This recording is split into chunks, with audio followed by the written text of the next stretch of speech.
Mr. President, I rise today and join my colleague, Senator Kramer, to pay tribute to a truly exceptional young man, Fargo police officer Jake Wallin.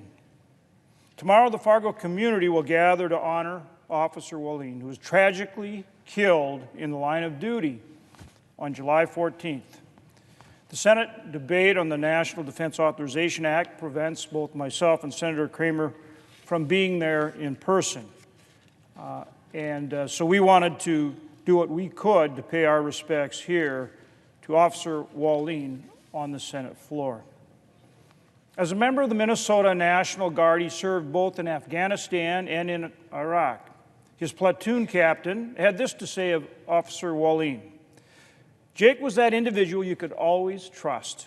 Anytime that you asked him to step up or do anything, there was no hesitation.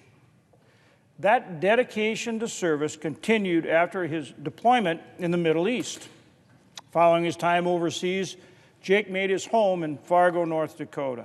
He graduated from the Fargo Police Academy and joined the Fargo Police Department because, as he put it, quote, "I've always wanted to work in some sort of position that had purpose behind my job.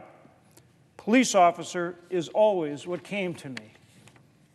Jake had only been on the job since April, but his impact on the community will not be forgotten. Police Chief Zablonsky said that even in his final moments, he was thinking of his fellow officers and trying to save the lives of those fellow officers. My wife Mikey and I send our sincerest condolences to his parents, Jeff and Amy, his brother Brady, his fiancée, Winter, and all of Jake's loved ones. At the same time, we continue to pray for his fellow officers, especially Officer Andrew Dotis and Tyler Hawes, who were injured in the ambush. They were both shot as well. And we're grateful to Officer Zach Robinson, who was able to put an end to this horrific incident and whose bravery will never be forgotten.